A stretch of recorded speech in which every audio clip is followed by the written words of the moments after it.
ಹಸಿ ಟೊಮ್ಯಾಟೊ ಹಣ್ಣಿನ ಚಟ್ನಿಯನ್ನು ಮಾಡ್ತಾ ಇದ್ದೀನಿ. ರೆಸಿಪಿ ತುಂಬ ಸಿಂಪಲ್ ಆಗಿದೆ. ರೊಟ್ಟಿ ಚಪಾತಿ ಅನ್ನೋದ ಜೊತೆ ತಿನ್ಕೊಳ್ಳೋಕ್ಕೆ ಈ ಚಟ್ನಿ ತುಂಬಾ ಟೇಸ್ಟಿಯಾಗಿರುತ್ತೆ. ಈ ಚಟ್ನಿಯನ್ನು ಮಾಡೋದಕ್ಕೆ ಹಸಿ ಟೊಮ್ಯಾಟೊನ ವಾಶ್ ಮಾಡ್ಕೊಂಡಿದ್ದೀನಿ. ಇದನ್ನೇ ಈಗ ಕಟ್ ಮಾಡ್ಕೊಂಡಿದ್ದೀನಿ. ಈಗ ಹಂಚನ್ನು ಬಿಸಿ ಮಾಡ್ಕೊಂಡ್ಬಿಟ್ಟು ಎಣ್ಣೆಯನ್ನು ಹಾಕ್ಕೊಂಡಿದ್ದೀನಿ. ಎಣ್ಣೆ ಬಿಸಿ ಆಗಿದ್ಮೇಲೆ ಹಂಚ ಮೇಲೆ ಟೊಮ್ಯಾಟೊ ಹಣ್ಣನ್ನು ಇಟ್ಕೊಂಡ್ಬಿಟ್ಟು ಸರಿಯಾಗಿ ಬಣ್ಣ ಚೇಂಜ್ ಆಗೋವರೆಗೂ ಇದನ್ನು ಹುರ್ಕೊಳ್ಬೇಕು. ಟೊಮ್ಯಾಟೊ ಹಣ್ಣು ಸ್ವಲ್ಪ ಸಾಫ್ಟ್ ಆಗಿದ್ಮೇಲೆ ಇದನ್ನು ಈಗ ತೆಕ್ಕೋತಾ ಇದ್ದೀನಿ. ಈಗ ಅದೇ ಹಂಚ ಮೇಲೆ ಶೇಂಗದ ಕಾಳನ್ನು ಹಾಕ್ಕೊಂಡ್ಬಿಟ್ಟು ಹುರ್ಕೊಂಡಿದ್ದೀನಿ.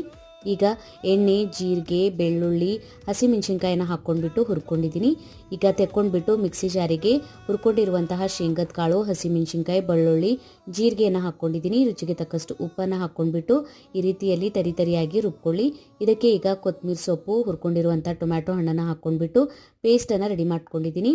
ಇದರ ಮೇಲೆ ಈ ಥರ ಒಂದು ಒಗ್ಗರಣೆಯನ್ನು ಹಾಕ್ಕೊಳ್ಳಿ. ತುಂಬಾ ಟೇಸ್ಟಿಯಾಗಿರುತ್ತೆ. ಒಂದ್ಸಲ ಟ್ರೈ ಮಾಡಿ ನೋಡಿ, ಕಮೆಂಟ್ ಒಳಗೆ ತಿಳಿಸಿ ವಿಡಿಯೋ ಹೇಗೆ ಅನ್ನಿಸ್ತಂತ. ವಿಡಿಯೋ ಇಷ್ಟ ಆಗಿತ್ತಂದ್ರೆ ಲೈಕ್, ಶೇರ್ ಮಾಡಿ. Thank you for watching.